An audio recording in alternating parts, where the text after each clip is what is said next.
Imagine being a top graduate from Emory University, having a bright future ahead but choosing to walk a different path. This was Christopher McCandless, a young man who, after receiving his degree in 1992, made a decision that would stun many.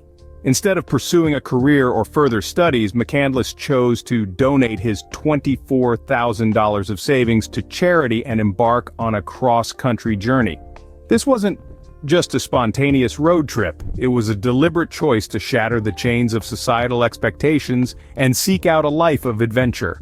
He yearned for a life far removed from the comforts of civilization, a life where he could commune with nature and find a deeper sense of self. And so, under the alias Alexander Supertramp, McCandless set out on a journey that would leave an indelible mark on the psyche of America. McCandless's journey was far from ordinary. This young wanderer under the alias Alexander Supertramp traversed the vast landscapes of the United States, guided by an insatiable curiosity and a thirst for raw, unfiltered experiences. From the sun-kissed beaches of California to the arid deserts of Arizona, he embraced the open road, seeking a life free from the shackles of materialism and societal expectations. His travels were not just about the destinations, but about the people he met along the way. Each person he encountered painted a different shade onto the canvas of his journey.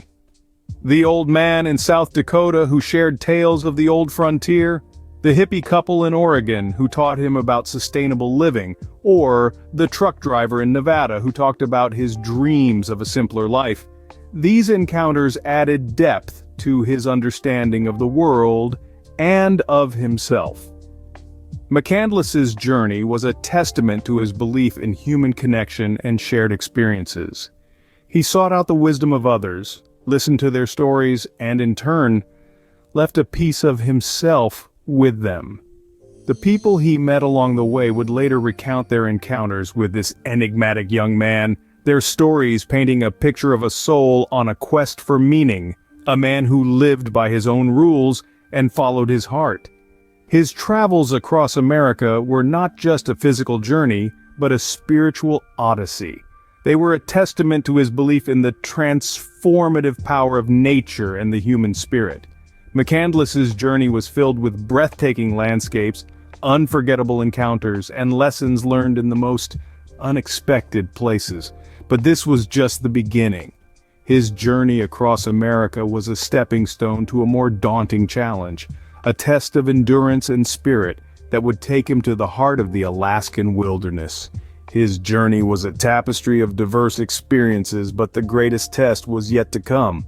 In April 1992, McCandless's journey led him to the last frontier, Alaska. The allure of the wild, the vast, untouched landscapes, and the promise of a life unbound by societal norms drew him into the heart of this frozen paradise. With a heart full of dreams and a backpack of minimal supplies, McCandless was ready to live off the land, to forage, fish, and hunt for his sustenance.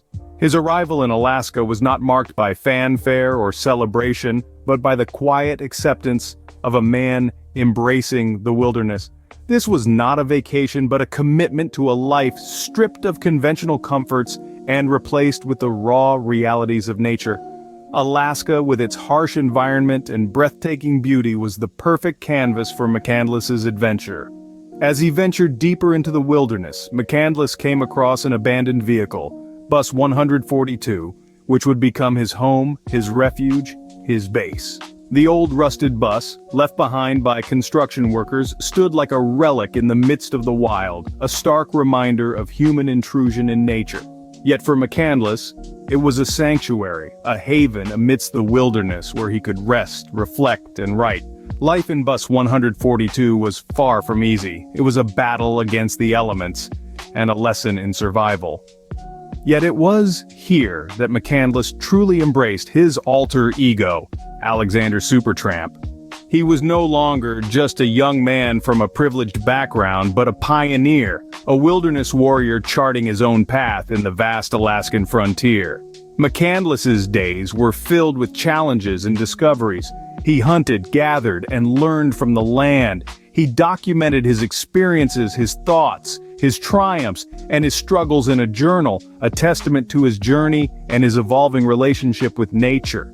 In the solitude of the Alaskan wilderness, McCandless found the raw and unforgiving nature he sought. He found a life of freedom, a life of simplicity, and a life of profound connection with the world around him. He found his own version of paradise right there in the heart of Alaska in the quiet solitude of Bus 142. Survival in the wild is a battle against the elements. And for Christopher McCandless, this battle was fought with sheer determination and a relentless spirit. Alone in the Alaskan wilderness, McCandless faced daunting challenges that would test his mettle to the core. His daily life revolved around the basic necessities: food, water, shelter, and warmth. With minimal supplies, he relied heavily on the land for sustenance. He hunted small game, foraged for edible plants, and fished in the nearby river. Each day was a testament to his resourcefulness and resilience. But survival in the wild is more than just physical endurance. It's a mental game. McCandless had to stave off the creeping tendrils of loneliness and keep his spirits high. His journal entries reveal his profound experiences during this time. He wrote about the breathtaking beauty of the wild, the joy of living freely, and the peace that solitude brought him. His words painted a vivid picture of a man who found profound joy in the simplicity of life. Yet the Alaskan wilderness is unforgiving. As the weeks turned into months, McCandless began to face increasing hardships. The game became scarce, and the edible plants were not enough to sustain him. His body began to show signs of malnutrition, and his strength started to wane. McCandless, in his quest for sustenance, ate the seeds of a plant known as the wild potato. Unknowingly, he had sealed his fate. Though these seeds bore no toxins, they were lethal enough to bring about a slow and painful end. His body, weakened by starvation, could not combat the effects of the accidental poisoning. Weighing a mere 67 pounds or 31 kilograms, Christopher McCandless breathed his last in the solitude of the Alaskan wilderness. His final days were spent in the confines of an abandoned bus, with nature as his only companion. McCandless's journey ended in solitude, but his story was far from over. McCandless's story sparked a wildfire of debates and discussions. His tale, immortalized by Jon Krakauer's book, Into the Wild, and its subsequent film adaptation, has resonated with millions, leaving an enduring legacy. Its impact has been profound, igniting conversations about the allure of the wilderness, the pursuit of self-discovery, and the inherent risks of such an untamed lifestyle. The story of Christopher McCandless, or Alexander Supertramp as he preferred, is a mirror reflecting our own desires to break free from societal norms and seek a life of authenticity. It's a stark reminder of the human yearning to connect with nature and find meaning beyond the material world. Yet it also serves as a cautionary tale. McCandless's tragic end has sparked debates about the dangers of romanticizing a life far removed from society.